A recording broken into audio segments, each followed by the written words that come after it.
Hello, everybody, and happy new moon. I am here to do a new moon card pull, and what a special energy we have right now. We have not only the new moon, but we also have a partial eclipse happening. So, yeah, there's lots of energy right now. So, I wanted to talk a little bit about how I personally harness the energy of an eclipse.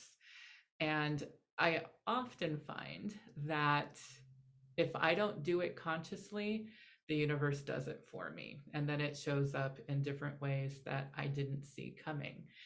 So, yeah, this month is very insane for a lot of people. October can be a very busy month. It is it's Samhain, which is Halloween, the month of the ancestors, all of the pagan things start happening. We've got pagan pride just happened last weekend. There are lots of events and things going on, rituals. So October is pretty much like the pagan Christmas. And my calendar is looking like the holidays have already started. So, what ends up happening with eclipses sometimes is it will eclipse certain things out of your life.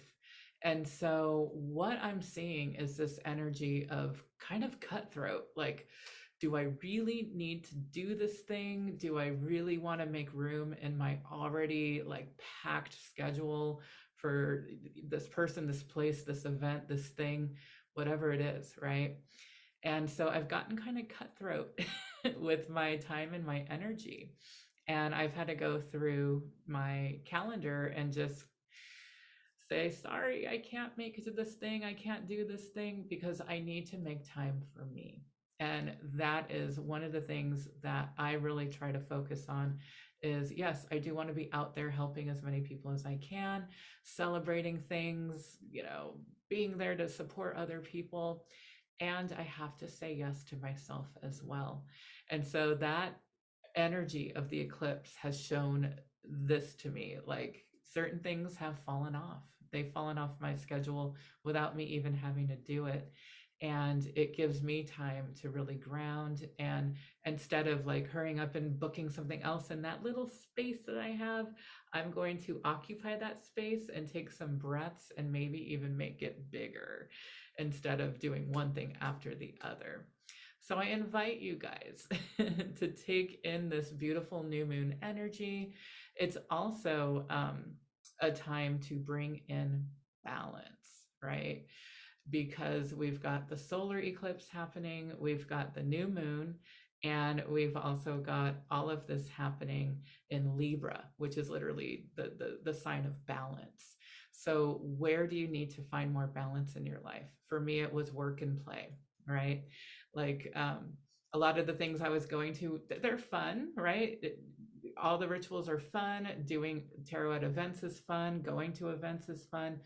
And I need my quiet time too, because events and all these things are very loud and people and out there, and whew, there's part of me that really needs that quiet time too. So that's where I'm bringing myself back into balance. So where do you need to bring more balance in? Maybe thinking about that for this eclipse new moon energy. So I am going to pull a card for all of us now and just see what this moon wants to show us. Do one more. All right. Yes, this is totally happening. This is the Queen of Swords. And so the Queen of Swords is, she's all about like focusing, like it's focus, it's the mind power, it's air, it's the element of air. So it's visioning and it's making decisions. She's deciding what is important for her to do. It's also new beginnings. So when we've got this new moon energy, what do we need to weed out of the garden in order to even have room to plant new seeds, right? We can't just like take a garden that has all these plants that aren't doing well and maybe there's some death from the last season, and you're just kind of throwing seeds at all of this jumbled stuff in your yard, right? No, you have to go through and pull out the death, pull out the seeds that maybe never took bloom or took root even, and pull out the plants that are just sucking energy, and make room for these new beautiful seeds to come in. And that's this beautiful Queen of Swords. She's making decisions on what needs to be cut out, with this beautiful sword that she wields, her decision, her energy, her thoughts, her visioning, that's her sword. And where does she want to put all of that beautiful power? So think about where you want to put your power. I invite you to say no to some things so you can say yes to these new beautiful seeds that you want to bring in. All right, I'm sending you guys so much love, and Queen of Swords, your calendar.